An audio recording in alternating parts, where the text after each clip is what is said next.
little thing. Exactly. Like you're doing it. Give him he can work fast. He can work fast, Dickie. Wow, that's good. That's He can really work good. fast. Yeah. Here's a gift.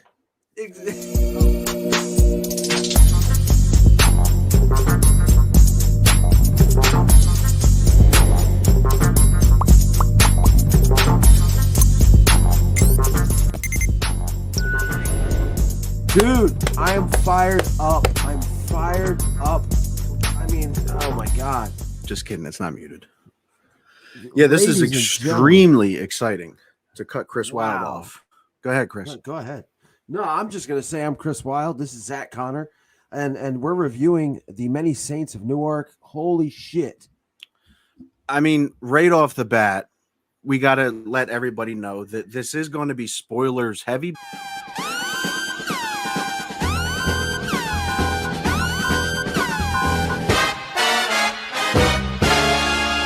Because this is a prequel to the Sopranos show, which we are reviewing in its entirety right now.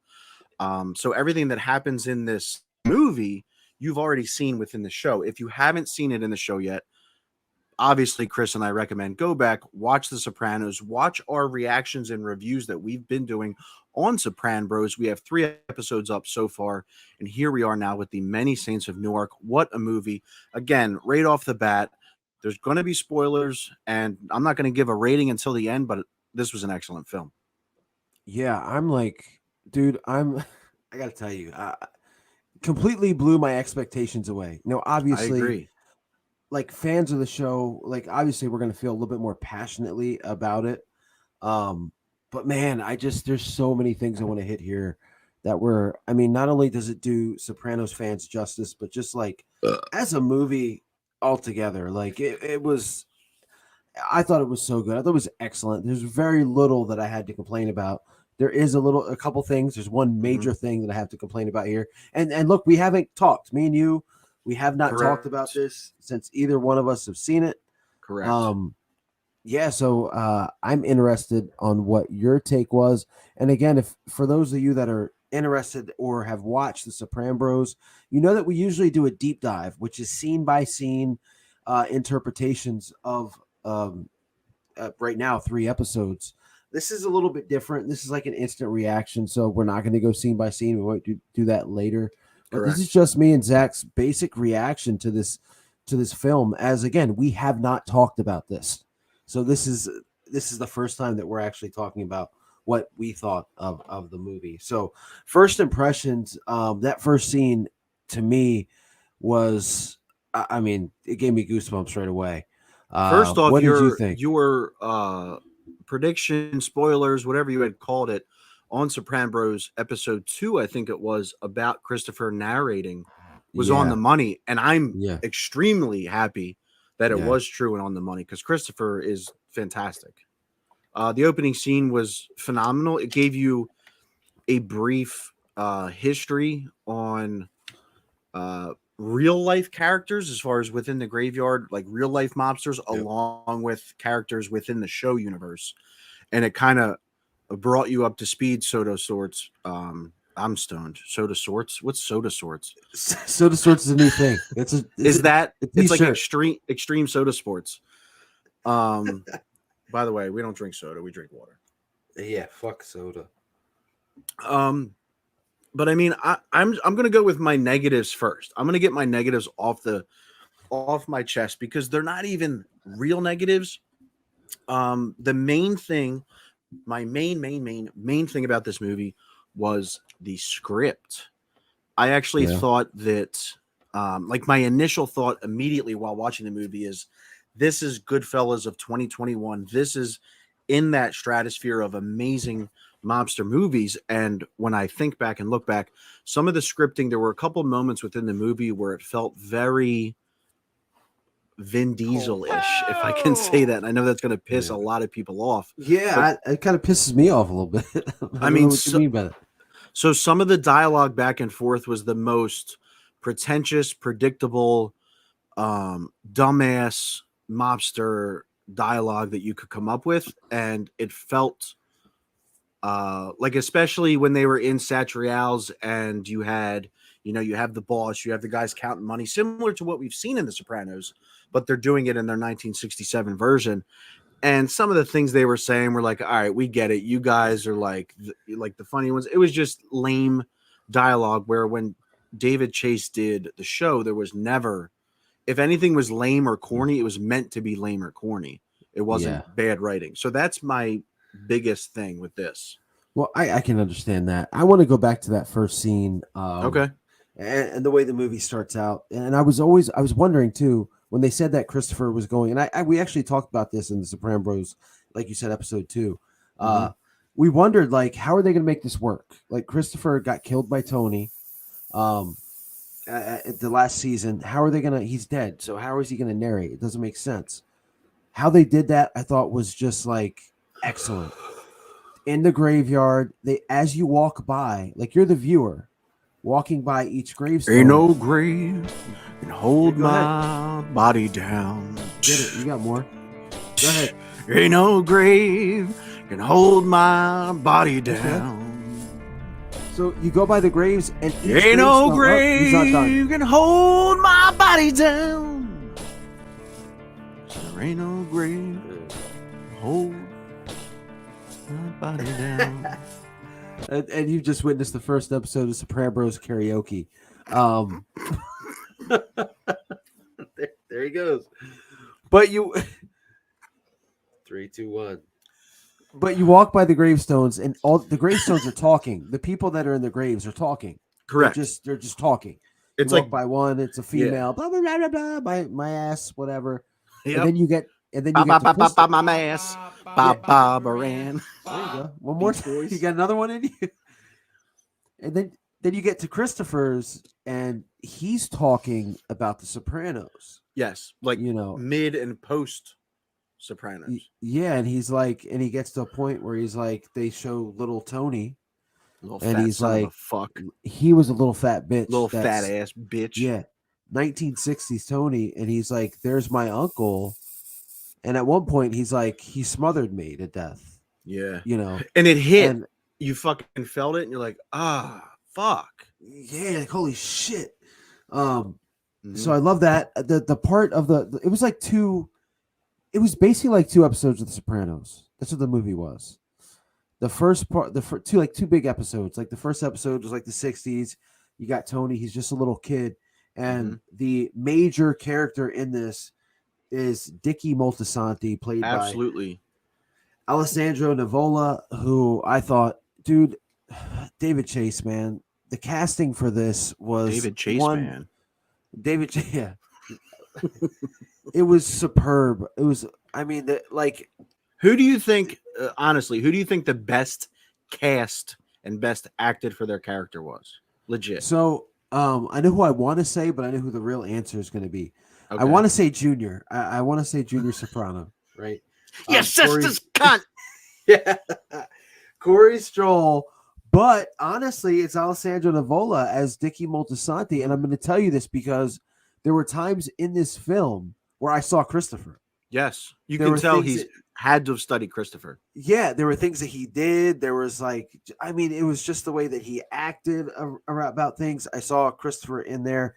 But yeah, he just played the part great. I mean, he just absolutely just nailed so many different things. I think he became a new character in that Sopranos universe. You know what I mean? It's somebody that I can see them digging in a little bit deeper to if this story goes further, which who knows as far as the end of this was.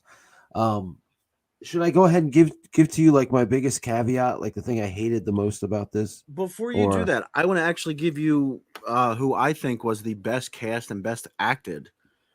And Sopran'Bros fans out there, you know how I feel about this chick. But I will be 1,000,000% honest with you. Vera Farmiga absolutely nailed Livia. Yep. And I'm sitting there in the movie theater, and I wanted to go rip the screen in half. Every time she was on it. She was phenomenal. She killed it. And I like her as an actress. Like absolutely. Conjuring? Fuck. Well, if you haven't checked out Bates Motel, it's a series about young Norman Bates. she played his mother, and I mean, she is such, like you mentioned, The Conjuring. She's such a great actress, and she absolutely nailed Livia. She Mhm. absolutely nailed Livia. And again, this casting was so good. So you talk about her. Obviously, you can't talk about this movie without talking about the son of James Gandolfini, Michael Gandolfini. So He, I went into this movie thinking and expecting, based on the trailers, based on the marketing. I mean, if you go to the Wikipedia for the movie, the poster says who made Tony Soprano.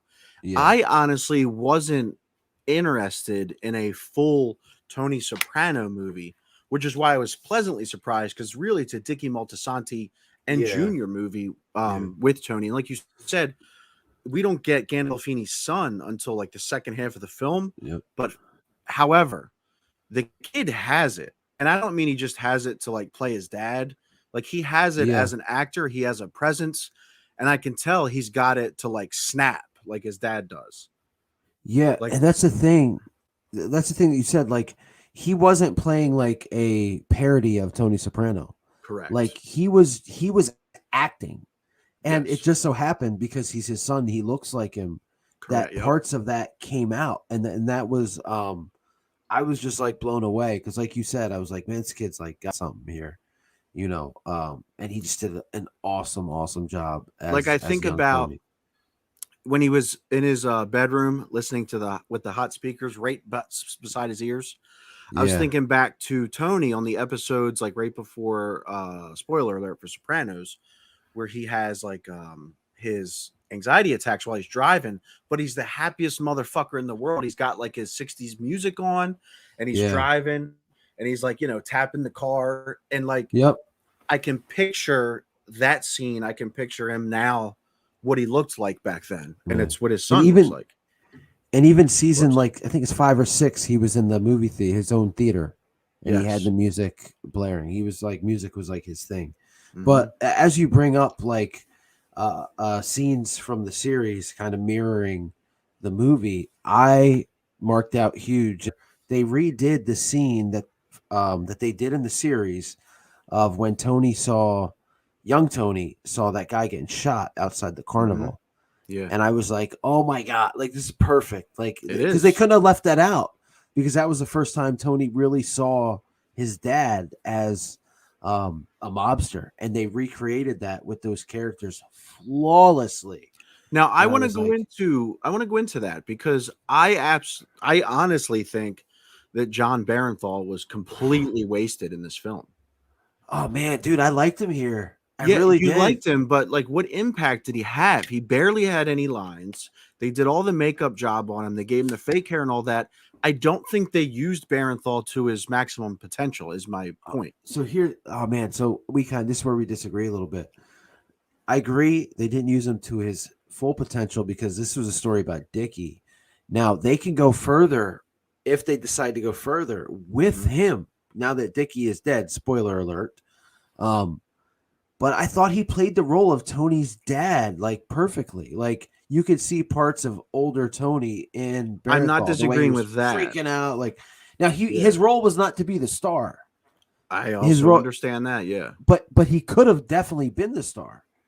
Because he's such a great actor. And like I I said, think they you could could have just given him a little more to have more on-screen presence. they could have, Is and my point. that's one of my major. That's why, like, if I'm to rate this, and we'll do our ratings later, I'm gonna go by a 10 scale. And I'm just gonna give it away right now. I'd give it like a 9.9 because I think they tried to put too much in. They tried to, what do we say? 10 pounds of shit into a 5 pound bag, right? Like Mhm. I feel like they just tried to put too much in, and he was part of that. Because, like you said, like it's a guy that we all recognize from the Punisher series and The Walking Dead, and he's like a Main Street actor, and he very well should have had a bigger role in the movie. But Dickie was the star with Tony following underneath him. Um, but yeah, I enjoyed him in there. Because I'm I like, wow, enjoyed that him. yeah, That's the thing. I wanted yeah, more. So maybe that was yeah, the point. It yeah, does seem like this movie could potentially, especially with the subtitle of a Soprano story, it could splinter off into about 5 different other yeah, films. And Yeah. one of them that I would love for them to touch on is the rise of a character named Harold, played by Leslie Odom Jr., who absolutely fucking nailed everything he did Yeah. in this film. I was really conflicted with this storyline. I felt Okay. like first off, it ended with no closure. Spin-off. Again, trying to put too much. Yeah, and I don't know. I was like, he played a good. He played his part well, but I was like, man, okay, whatever. I mean, there's just That's a big wasn't. deal. Like, he was the first black male to rise up against the five families. Yeah, Like, that's a big deal. it's a huge deal, but at the same time, it's like, and like you said, spinoff. But Yeah. and this is spoiler. This is spoilers all over the place. But he fucks the. Oh my god. He fucks. Josephine, I think her name is. Yes, Dickie's like the love of his life. Well, before then, it was Dickie's love of his life, it was his it father's. was his father's. Yeah, love of his well, life. Before I get any further, let's talk about Ray Liotta. Fucking Henry Ray Hill. Liotta. Oh my god, who would have thought that he would be playing twins, ladies and gentlemen? Dude, two different characters. I didn't. I thought I missed something. So did I at first. Yeah, so did I. I remember the trailer, seeing them in jail, him talking to Ray Liotta in jail. Yeah, and then so basically, what happens, guys? If you don't feel like watching the movie, is Dickie watch it and come back and watch us anyhow. Yeah, Dickie Moltisanti falls in love with this girl that Henry Hill, listen to me. Ray Liotta brings over from Italy. Yes. And he's just a dick. He is he's a piece of shit. Piece of shit. Like, he wooed her over in Italy, promised her a life over here, brought her here, shoved her in the house, and said stay. And hits her he's kicked her down the stairs. Kicked her down the friggin' stairs. He's in Satrial's telling the most horrible jokes that everybody has to laugh at. Because he's but you know why? Because he had to get that fucking Ray Liotta laugh in. Yep, that's what I thought too. Yeah, there it is. Yeah. Yes. There it is. Without all that. But yeah. I'm lightheaded. Yeah, I'm lightheaded. So he gets killed. Dickie kills him. Dickie takes his head and slams it into the steering wheel 25 times. That was so good. I'm like, it was so fulfilling. It was. It was. It absolutely was. So. Oh, well, there you go. And Dickie blames it on. There's these riots going on because 1967 riots. Yeah, race war. So Dickie blames it on that. Real quick, you said race war. When I was a kid, there was a Predator comic book from Dark Horse Comics called Predator Race War. Okay, and it was about Predator 2, if you remember, had the race wars in Los Angeles of the 80s and 90s, the Colombians and all of that. So that's what the comic was about also. I had no idea at this point what races were. Like, I just thought we were all the same. Yeah. So, like, I'm thinking at some point the Predator's going to fucking run a race. And he's just murdering people.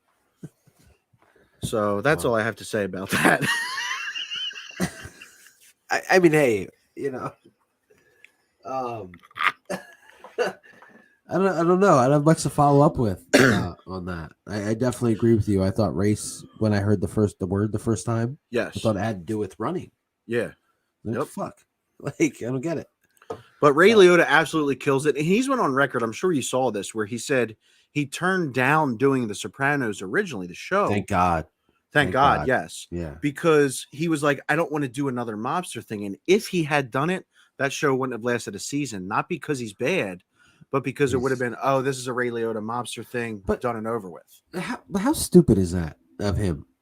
Oh, I made all this money, and I'm so good doing this mob film. Every actor thinks that. I don't want to do another one of those.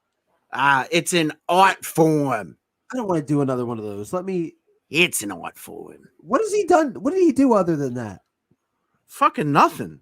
He did that cop show with Jennifer Lopez that was good for like an episode. Yeah. Something blue. Gay. Yeah. Yeah. Yep. He was sucking that dick. Remember, he's getting a dick sucked. There go any ads that we might get on this show. There goes any ass we might get on this show. But I mean, he didn't do anything. It was so stupid of him to say that.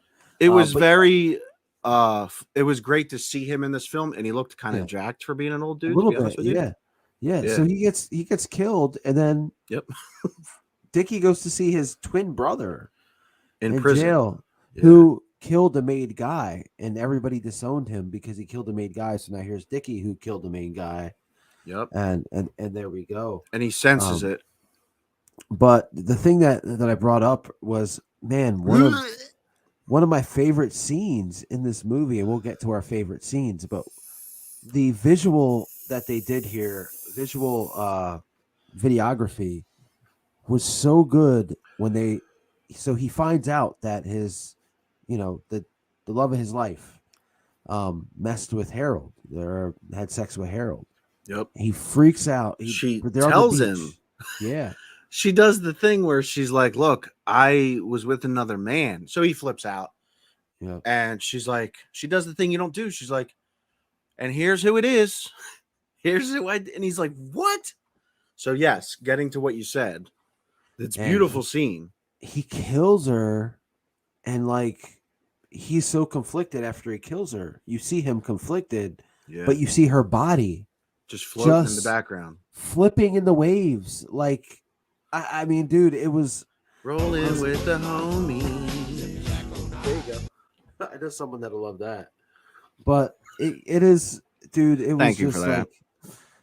like it was. I was looking at it like, wow, this is like what an awesome scene this is. Yeah, because again, like you just see her body, just like it would, like a body would. Yep. The waves, like it didn't sink. It just know how a body would just float out there, guys. If you're listening, just picture a body floating. Yep. That's what we're talking about. If you're watching, it's just doing this. And it's flipping like it's on tumble dry in the dryer. Yep. It's just fucking butt. It was fucking butt. Yeah. So yeah, he was great. Junior Soprano. Oh my goodness. A major character. Your sister's cunt. Your sister's cunt. When I saw the casting for this, and it was Corey Stoll, I was like, I don't know. I was like, man, how the fuck's he gonna do that? How's he gonna be Junior Soprano? Like Junior, just iconic. One of the major characters in this entire universe. Correct. Man, did he nail it? Oh, he was so good. He did so good. He even did the patented side eye while driving. The patented Junior side eye. He was the facials, the walk, like you said, the side eye when he fell. It was so good. Because did he say something like he said something to Tony, like smart, right? Yeah, and immediately fell, and immediately fell down these icy steps, and everybody's worried except Dickie Moltisanti. He's laughing at him, laughing his ass off, and here Junior is just. Oh man, it was so good. What a funny scene that was. And he brought up, how about they're talking to Tony at the dinner table about what he's going to do as far as playing football.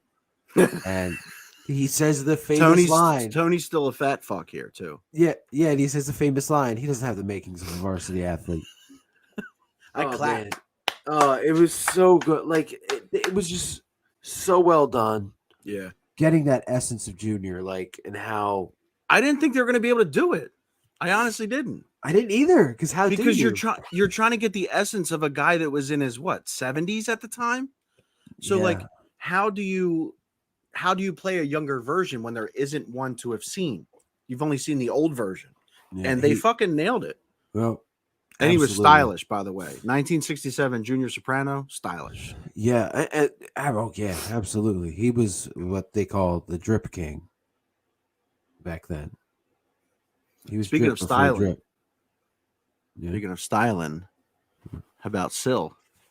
Oh, that's one of my things that I hate.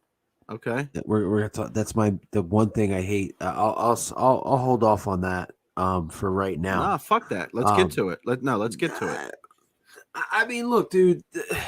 It was an impression, right? Oh, it was such a bad impression. Cosplay. No, the impression was okay. but it was cosplay Syl. Like every yes. Every little thing. Exactly. Like you're doing it. Give him he could work fast. He could work fast, Dickie. Wow, that's good. That's He could really work good. fast. Yeah. Here's a gift. Oh, this was yours. The fuck am I Yeah. thinking? The way What he the- walked. What the The fuck way am I thinking? The way he walked to the door, like I'm like, God, I'm like, stop. Yeah. Like, and then they used him for like comedic relief because I guess his hair is a wig. Yes. Your fucking wig is huge today. Fucking thing. Which okay. Well, they whatever. gave reason to the fact that everybody knew Syl actually wore a wig because he had, long fucking hair. Steve Van Zandt, right? Or Ronnie Van Zandt. Stevie. Yeah. But then he shoots the guy and his fucking Looking like Kingpin. But that was Bill one Murray. of the yeah. Oh yeah. But that's one of the things I hated. That's I'm what my like, dick looks like. well, And Bill Murray's hair and Kingpin. are we keeping that in there? That's what she said. Oh God. Oh my God. Oh my God. But yeah, that was the one thing that made me cringe. I was like, they did a good job with Paulie. I thought I could have done less Syl and more Paulie, to be honest with you. And the thing was And like, fucking Pussy. There was a Pussy sighting. yes, there was Pussy in there, and they did a good job with him too because less was more. They Like, gave didn't- his arc away though, as a fucking nod. If you didn't notice, No, I didn't notice. yeah, they gave his Tell me. whole. I don't remember the exact line, but there was a line in there about not narking, but something about like, hey, I'm big puss. There's nothing, I would never, something like that. Oh, okay. And it's like, I'm not saying he was involved in it already, but like as a nod, to us who have already seen The Sopranos, that's, But so. the guy that played Paulie, Billy Magnuson, Never heard of him. never heard of him either. And there was a scene where like Harold came in, like being like he was like throwing, Mhm. getting ready to get in Dickie's face, and Paulie stood up just like Paulie would in Sopranos, like he's the toughest guy in the room. You know what I mean? Hey, there's females here. With the hands. Yeah, I was just like, man, it was just. I think they did him justice. I agree. Uh, I think they did Pussy justice also, like we talked about. Yeah. Um, Yep. Because Pussy's dad was in this, and I think Pussy's dad was that the guy that got killed? Pussy's dad. He got a fucking amazing headshot. Oh, great! It was perfect. Yeah, because they were fucking him up. That's when Yeah. Tony's dad, right? Yeah. Barenthal. He's fucking him up, and then all of a sudden, was it Harold's crew? Yeah. They fucking they rifled that dude's head off. Awesome stuff, guys. It was like when Michael Scott shot Toby. He said, if I had 3 bullets, I'd shoot Toby, and then I'd shoot Dwight here so that it went through him to hit Toby. Fuck Toby. Hashtag fuck Toby Flenderson. Oh, always, even now. So let's get to the big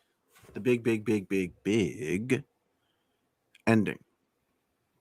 Oh, at the very end. So Junior, and again, this is another thing with Junior Soprano. Like they got his essence so well. How insecure he is. Like he was always laughed at. Tony's dad does like 4 years in jail. He comes out. He's immediately on Junior's ass, talking about look at what Dickie did. His father died, and he stepped up. What have you done since I've been in? And he's pissed off that the neighborhood that he left over those 5 years in jail, there's now different races living within it because guess what? Segregation happened and folded. And now, everybody's equal. And now he's pissed off about it. And he's pissed off that Junior didn't do anything about it, which what would Junior have done? I mean, come on.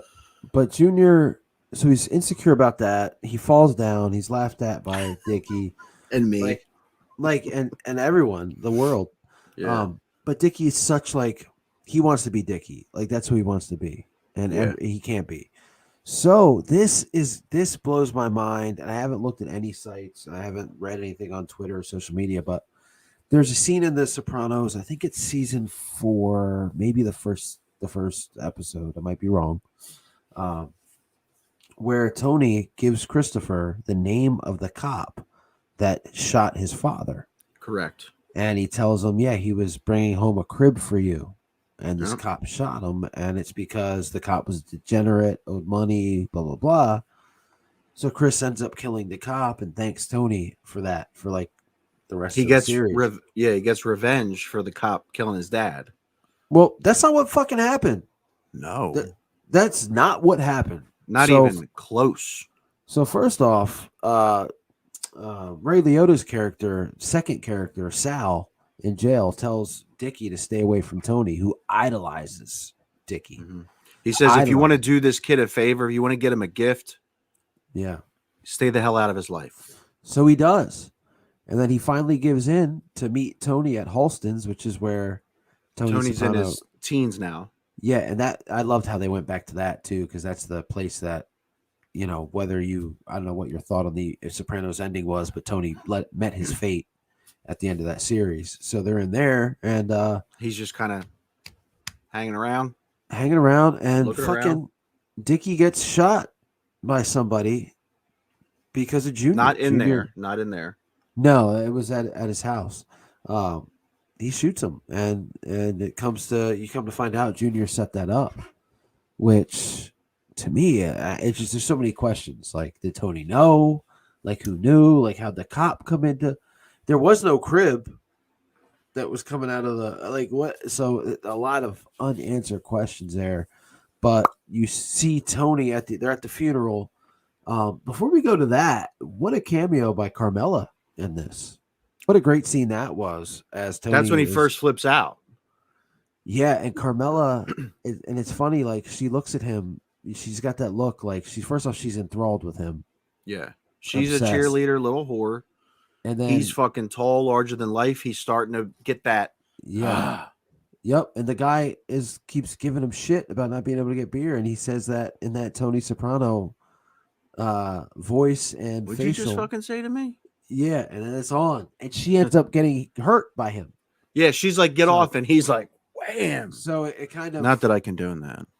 It kind of, but it kind of, that's what The Sopranos is about. She's, she gets hurt by Tony so many times, but what a great cameo there. But Tony sees Dickie in the coffin, and they have like a pinky promise earlier in the movie, and he does the pinky thing with Dickie, and then you hear the iconic music, which gave me goosebumps, man. Yeah, big time. I was like, oh, this is great. What a perfect way to end this.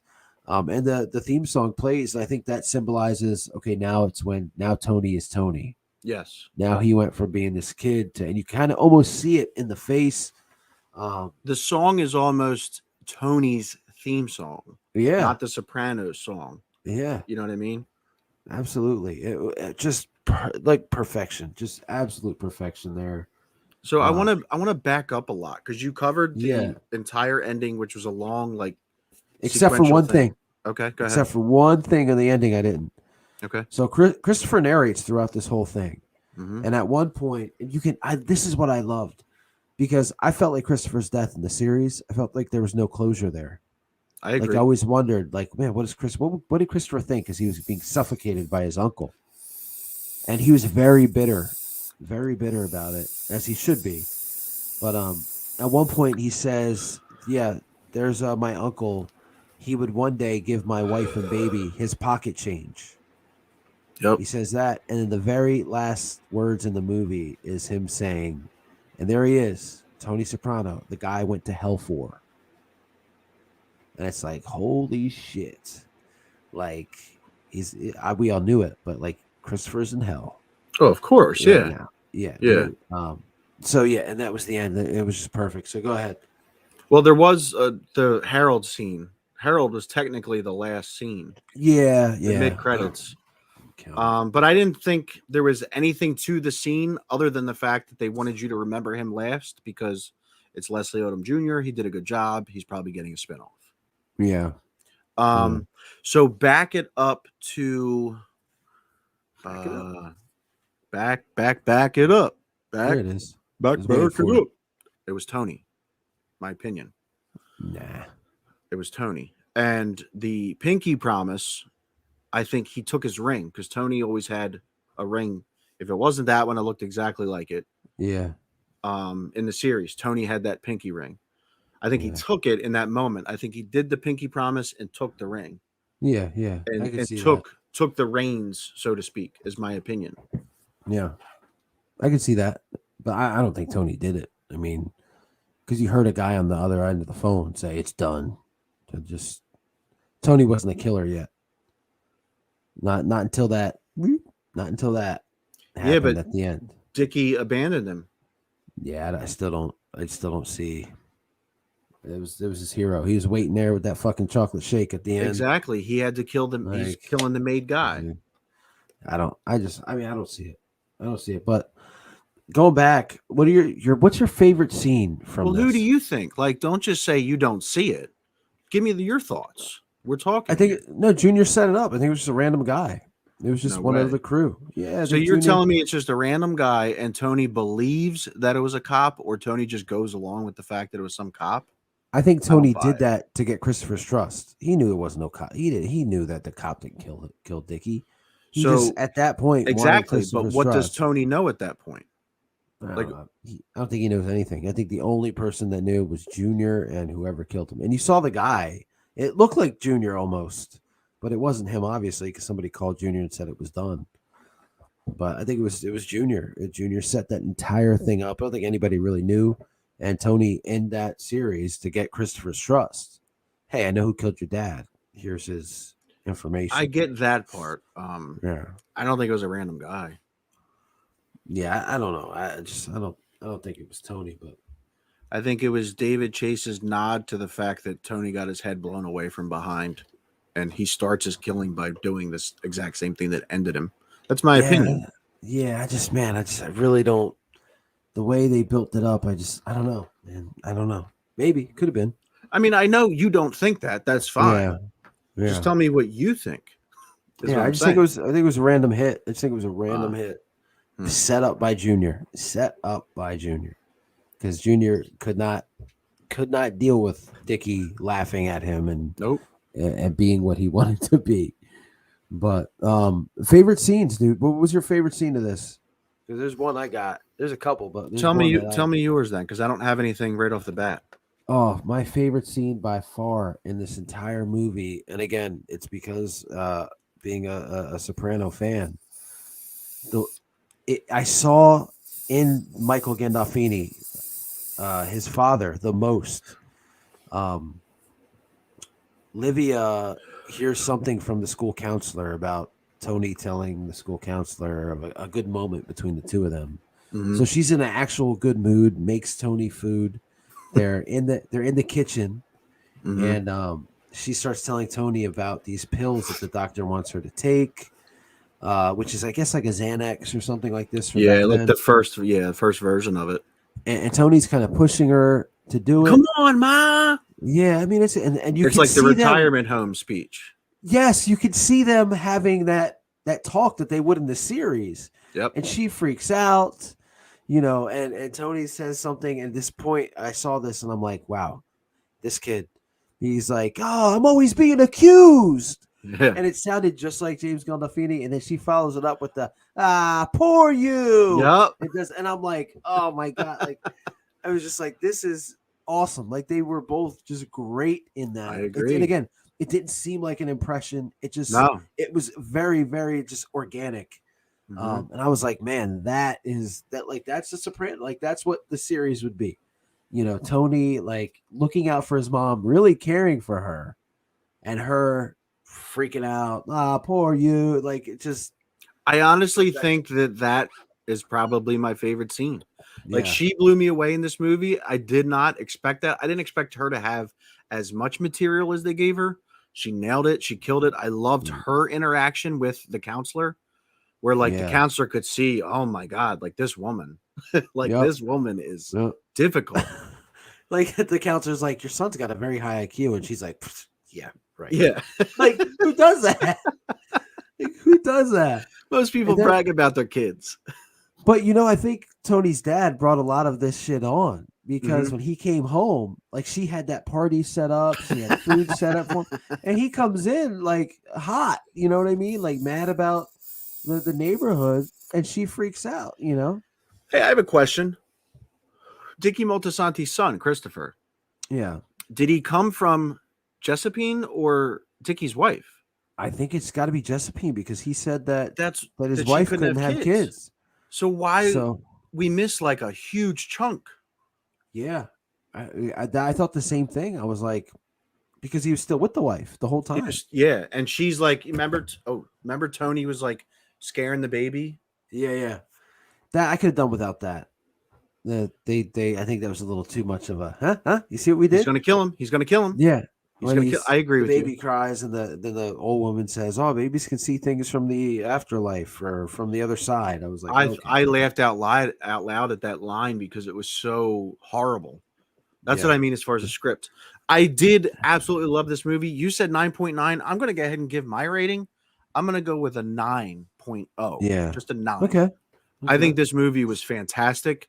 The few things that in my head would have taken it to like a perfect 10 movie are not big things. A 9 is not a bad thing for anybody out there that wants to, go back and forth. I think anything above like a 6 is decent. And I think a 9's outstanding. So I'm going to go with a 9. It was just the for me, the Silvio thing, and them trying to, I felt like put too much in to, but the Silvio thing, I mean, yes, it was a good impression. It was a hell of an impression, but there's no way, there's no way that somebody back then acted like that. Like, it's just, because Sil was based off of a character. Yeah, it wasn't back then. Yeah, no, and if you're a Sopranos fan, the casting was awesome. Janice, the girl that played Janice, you could see in her face. You could see in her face some of the things that Janice would do. Like, I was like, you would almost think that was really young Janice. I did, yeah. When she started smoking. Yeah. Speaking of smoking, one of my other favorite scenes, and this is a callback to the series, was they talked about this in the series. They never showed anything when Tony's dad shot a hole through Livia's beehive hairdo. Oh man, I marked out when that happened. I said, because she's going on and on and on and on and on and on and on and won't shut up. And he's driving, so he pulls out his fucking gun and shoots her beehive, her haircut, her hairstyle, the beehive of the 60s, and shoots it. And the look she gives him is amazing. Oh, it's so good. It's so good. And there's people in the back seat. It was like Dickie and his wife were in the back seat too. Yep. He's like, I mean, that. But that was great. And just the casting was just superb. I was just really, really happy with it, to the point where I think they should do like a series, man. I agree. They could do it. They could do a series. It doesn't need to stop here. I honestly would prefer a series over a film, or over a film trilogy, or whatever they want to do. Yep. I would prefer the series. Yeah. Yep. There's a lot of meat on that bone. We can talk about it. Oh, that's what she said. Yeah. Not to me. Not to me either. But yeah, there's a lot of meat on that bone, and there's so much they can do with this. Chris, unfortunately, I have to interrupt you with something I'd like to tell our viewers, because I just saw that the time of the day it's Patreon time, to be honest with you. Oh shit. Patreon.com/Sopran'Bros. Sopran'Bros. You can go there and support your favorite Sopran'Bros. And I can tell you this, because you guys have been asking for it. There are 3 tiers on there. Feel free to support us with one. Feel free to donate to us with another and get shout outs in the video. And then if you are one of the absolute top tier, big dick swinging people out there, there's the top tier for you. Please go over there, patreon.com/Sopran'Bros. There will be a graphic put up by Mr. Christopher Wylde, and go check that out, please. Let us know what you think of the show and support us so we can keep doing this and adding more and more content to the channel. Chris? Yeah, and don't be an Artie Bucco and just be there for no reason. Don't be an Artie Bucco and be there for no reason. Okay? Which is what he was in this movie. He was just Yeah, there. he was. Oh, that's Artie. Yeah, okay. Fuck you, Artie. How about that? Absolutely. Oh, bitch. Really, he was. It's a shame because he's one of my favorite guys. Me too. So we talk about food a lot here. We do. Raju was in the fucking movie. So I missed that. Oh, okay. Where was it? Ray Liotta, the first one, not the twin in jail, the other one. Yeah. He brought it to somebody. He was like, I brought you Raju. Oh, I saw, speaking of Ray Liotta, when Christopher, listen to me, Dickie brought him Schvoyadel. Schvoyadel. And the guy's like, I need dairy. Yeah. He's like, I bought you Schvoyadel. Like, What? Man. Yeah. Sopran'Bros, Sopranos, it's all about food. It's all Big about time. food. They ate so many sandwiches and so much pasta in this movie. I was starving. And I was at the movies where they serve you food. Oh my gosh. Fucking plates of ziti that were pulled out there. Oh man. Insane. Just pulling ziti out like never mind. But yeah, overall, man, I was really happy with the way this went off. You know, Yeah, I think the movie was absolutely fantastic. I'm curious to see what they make back on this in the long run because it did launch on HBO Max. Also, did you see it in the theaters or HBO? HBO. Okay. HBO. Headphones? No headphones? No headphones. Just I had some surround sound going. Okay. I saw it in the theaters, and I had sent you a text message. The only thing we had discussed about the movie that I personally think it would be better watched at home with surround sound or headphones or something like that. I don't think it needed to be in a theater. And I was annoyed with some other people in the theater that would laugh or clap at certain things. Like I can do that, but I don't want them to do it. And I heard that throughout. Like I've been, reading some things that people put on, and so people are saying like it was annoying because people be like, "Hey, is that so and so, or is that so and so, is that?" Yeah, that's that the whole movie, yeah. So, but yeah, hopefully this isn't the end, man. Because and a lot of the New York Post, which who gives a shit, F the New York Post. Yeah, F them. They put up. Their they had a. Go Go ahead, man. No, you go ahead. Because the fucking New York Post. Come on, those assholes. They're in there like what do we hate more than pro wrestling? There he is. What do we hate more than pro wrestling? We hate mobsters. We hate movies. What are we going to talk about today? So, the New York Post, we're going to talk about Sopranos. Oh my god! What'd they say in there? What'd they say? That it was like fake bullshit. Exactly. See? Yeah. It's fake bull. Start the article off with fake bullshit live in theaters. Yep. I think the headline was the best really was the last or something like that. It was something The fuck stupid. does that like, mean? I don't know. Like it was like the end was the best. Talking about the end of the Sopranos series. How about the best of the best? You ever see that? No. Eric Roberts, Julia Roberts, brother. Oh, and wow. the dude from Footloose that's dead, the chubby guy from Footloose. No idea. He was a martial arts beast. Yeah, he was his best friend in Footloose, the chubby guy. He was a martial arts beast. He was chubby. Okay. Yeah, if you watch Best of the Best with Eric Roberts and whoever that guy is, they tear it up from like 92. Was Rob Van Dam? Was Jean-Claude Van Damme in it? Nah, it's like a D movie. It sounds like something. Yeah, but Van Damme was in a lot of D movies. Everything Van Damme did was A, in my opinion. I mean, I love him too. Double Take. That's before I watched Double Take, and I didn't know. I thought he really had a twin. That's Double Trouble, isn't it? Is it? I don't know. Yeah, who knows? Knows. Where one's got the hair slicked back. Yeah, yeah. I thought I didn't know they could do that. I didn't either. I was fucking blew my mind, dude, as a kid. So I haven't seen it since. That would be a good watch along. What are we watching? I forget already. What are we watching? Double Trouble or Double Take. Yeah. If you want to see us do a watch along to Jean-Claude Van Damme's Just incredible feature film. Double Trouble. Let us know in the comments below. Was he ever in a feature film? Like, think about it. Was he? Jean-Claude Van Damme? Yeah. I mean, Double Take that you mentioned, I think That that's was actually, a feature film, was it?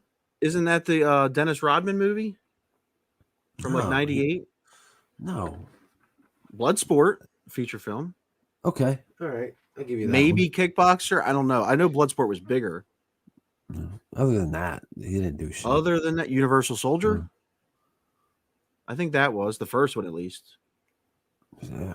Crush 'em from 1999. Yeah. The first one was Goldberg. 90. Goldberg. We went off the rails. Yeah, absolutely. And we're coming up to an hour here on this edition of Sopran'Bros, the official review, instant reaction to The Many Saints of Newark. Excellent Absolutely movie. fucking awesome movie. Great companion piece to The Sopranos, to the Yeah. Sopran'Bros. Feel free to watch this whenever. You're already watching it, so why am I saying feel free to watch Just it? let me ask you one last question. It's important. Do you think if you didn't know what The Sopranos was and you just watched that movie, do you think you would still like it? I would probably give it a 8. Yes, I would still very much like it. I think it was an excellent film. Do I think it was better than the #1 movie of all time as far as these kind of movies? Goodfellas? No. No, nothing will touch that. No. You know. Jimmy! Yeah. This was an awesome movie that I honestly feel was clearly set up to either go into spin-off movies or perhaps maybe television shows with these different characters. Either way, I loved it and I want more. So that's the point, right? It should, and we got to hope that Michael Gandolfini doesn't act like Henry Hill and think, oh, I don't want to do another mob movie. Yeah. I don't want to be Tony Soprano anymore. I don't think he's going to act like Henry Hill. I think you're talking about Ray Liotta. Yeah, to me, it's the same guy, but it's not. Okay. Yeah, it's very different. I will say that because HBO loves to give us a tough fucking time, go watch it on HBO Max or go see it in the theaters. One of those two options. Go see it in the theaters. Fuck HBO Max and HBO as a company. I'm trying to get on their good side. It's never gonna HBO, happen. give me a call. I'll leave Chris Wylde behind, and I'll be the Sopran'Bro, Zac the Sopran'Bro Connor. You're gonna be on at 2 a.m. next to real sex. Yeah, what the fuck? Kids will be like wanting to jerk off, and then I come on the screen. They're like, "Fuck, what's this? I gotta wait a half hour now for real sex." That's Night Lines with Zach Connor. Comic-Con Confessions with Zac The Ripper Comics. Yep. Comic-Con Confessions. Stealing that 2 a.m. time slot. Yep. Oh, patreon.com/Sopran'Bros. SOPRANBROS. You guys have asked for it. Thank you very much. We appreciate it. We appreciate all of you. Support us so we can keep this going. We can do this more often. We can get rid of all of the mundane things in life that we don't want to do and do this full time. Chris? Oh, really? That's all I got. Pretty much. I'm ZachTheRipper.com. I'm Christopher. That's it. Visit the Patreon. Enjoy the movie. Stay tuned for more Sopran'Bros content. We will see you guys later. It's the guy, my Uncle Tony. The guy I went to hell for. That's the guy, Adriana. My Uncle Tony. The guy I'm going to hell for. That's the show, folks. I want to thank all of my patrons over at patreon.com/ZachTheRipperComics for supporting the channel. Not only are you getting exclusive content that you cannot see anywhere else but on patreon.com, but you're also getting some awesome merchandise courtesy of our Teespring store, link in the description below. T-shirts, hoodies, fanny packs, dog sweaters, and even the ever popular ladies' leggings. For everybody that liked us on Facebook, found us on Instagram, hit up the ebay.com/Zac The Ripper Comics store for all of your comic book needs. And last but not least, hit the thumbs up on this video, hit the bell for notifications so you know when we go live or when we post brand new content. Subscribing to the channel as it goes a long, long way. Until next time.